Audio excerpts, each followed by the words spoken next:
All right, putting everything together. So we're just gonna walk through a couple of these together. I'm gonna start with these odds, 21, 23, and 25, and then we'll move on to expanding. I want you guys to try the evens and make sure that you feel confident putting all of these rules together.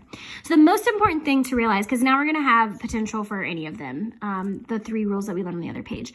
The most important thing is recognizing, like, if I'm condensing, I need to figure out where my multiple logarithms, where my bases are, right? So I have 2 different bases here, so I need to figure out a way to get these 2 together into 1. So before I condense, it's actually gonna be my last step. I wanna simplify everything in each term first, and then I wanna smush them together, okay?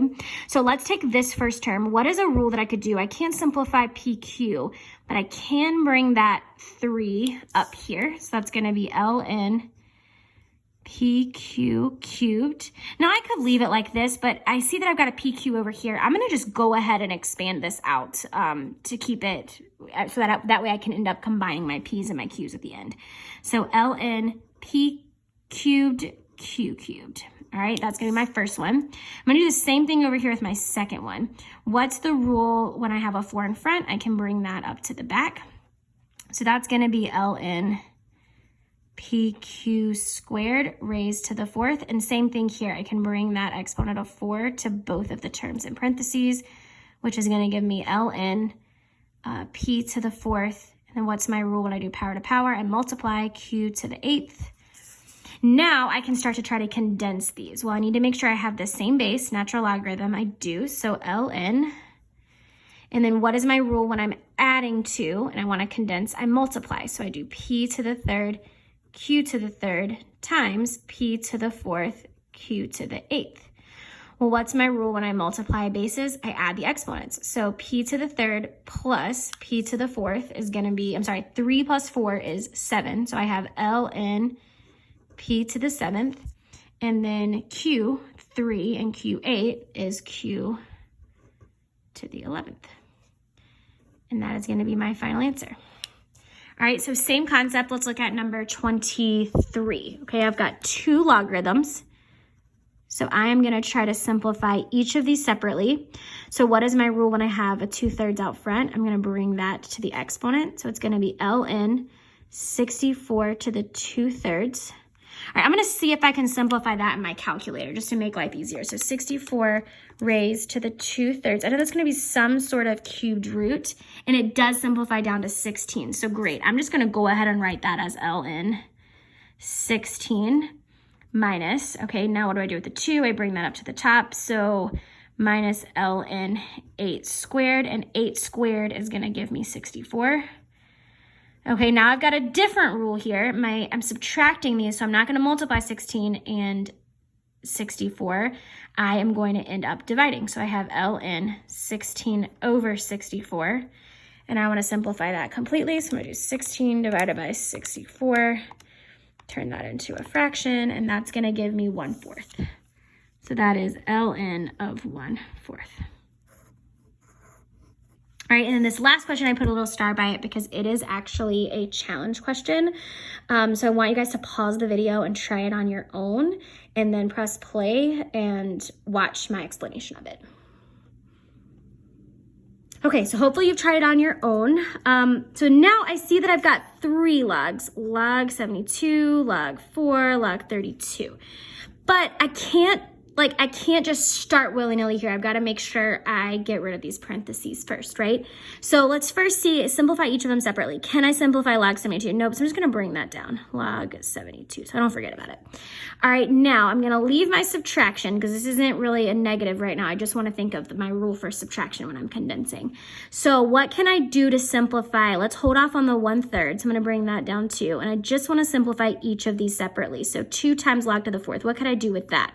Well, I could bring that up and make that 4 squared, which is log 16, right? 4 squared would give me log 16.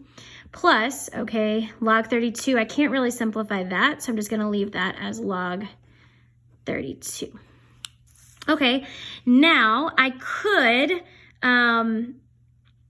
could bring the 1/3 to each of these exponents, right? But like the reason this is a challenge is that might not necessarily be the best way to do it, because if I try to simplify 16 to the 1/3 power, 16 raised to the 1/3.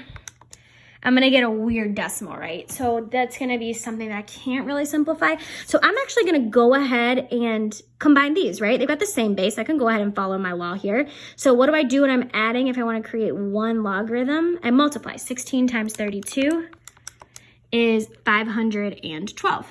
Okay, cool, 512.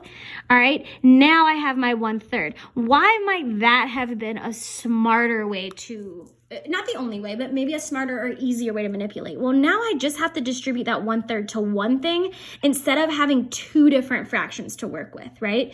Totally could have distributed that 1/3 to each one and then done some manipulation there, but I'd rather just have one problem instead of two, right? So now I can move that 1/3 to the front, but I have to do that before I combine these two, right? Because this is separate of the parentheses.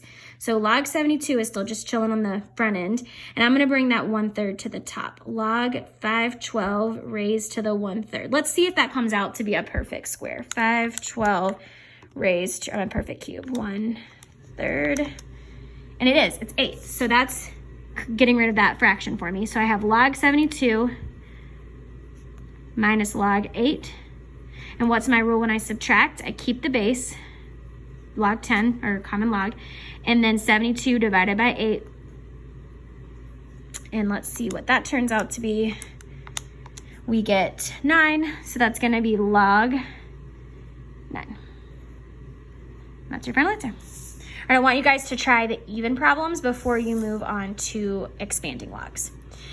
All right, we are gonna go ahead and look at expanding logs now. So let's look at number 29 and number 31, and then you guys can work on the rest of them on your own.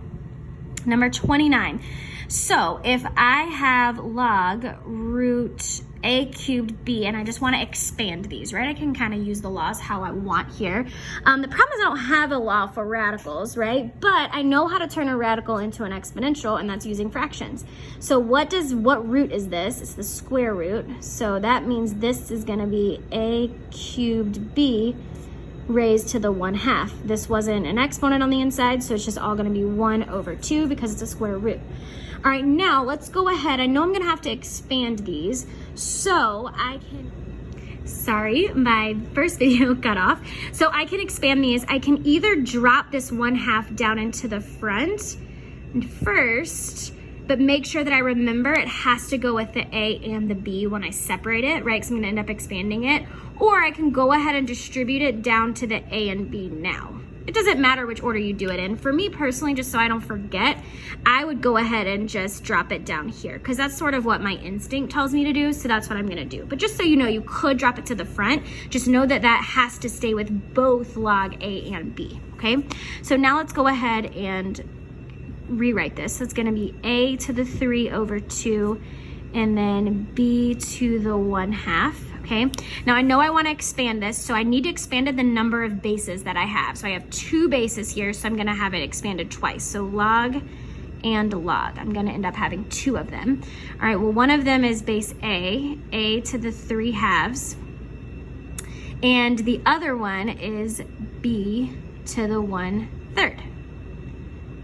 Okay, so now what is my operation that goes here? Well, these were being multiplied, so I actually need to add those, all right? So from here, now I need to figure out, okay, what do I do with those exponents? Well, I know that I need to drop them down in the front, right? So this is gonna become 3/2 log A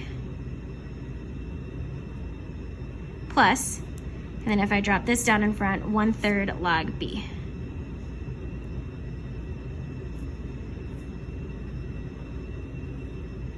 Okay, and that would be much easier to simplify. I can isolate some of my variables. I can get rid of a fraction. I know how to manipulate now that I've gotten rid of that exponent, right? Okay, last but not least, let's look at a natural log example. Okay, this one's interesting because I have 3 bases, 5, P, and Q. So that means I'm gonna have to expand this natural log 3 different times, okay? So let's look at first, let's just take it and expand as far as we can. So once again, I could drop that 2 out in the front, but just remember that it's gonna go with each of these. So similar to what we had up here, I'm gonna go ahead and just distribute it out so I don't forget about it. So it's gotta go to all 3 bases. So this is gonna become ln 5 squared times P, what's the rule when I distribute? Here, I'm sorry, when I raise power to power, I multiply. 3 times 2 is 6, P to the 6th. Q to the 4th, so 4 times 2 is 8. Okay, so now I have to figure out how to expand these. I've done everything I can to simplify it to this point. So now I'm gonna separate this out as ln 5 squared, ln P to the 6th, and ln Q to the 8th. All right, and what is the rule when I'm multiplying and I'm expanding? I then add. Okay, and now I just need to bring my exponents down. So for 5 squared, you could write it 2 ln 5, or you could just do ln 25. Either one is fine. I'll just write ln 25. But if you want to drop that 2, it's equivalent, so either one is fine. If it's a really big number, I would just drop it down in front. It's going to be easier than having like ln of 512 if you have to do it without a calculator. Plus, all right, I can't do anything to simplify P to the 6th, so I'm going to drop that 6 down, 6 ln P, plus I'm going to drop down the 8 ln Q, and that is as far as I can simplify this. This is my final answer. All right.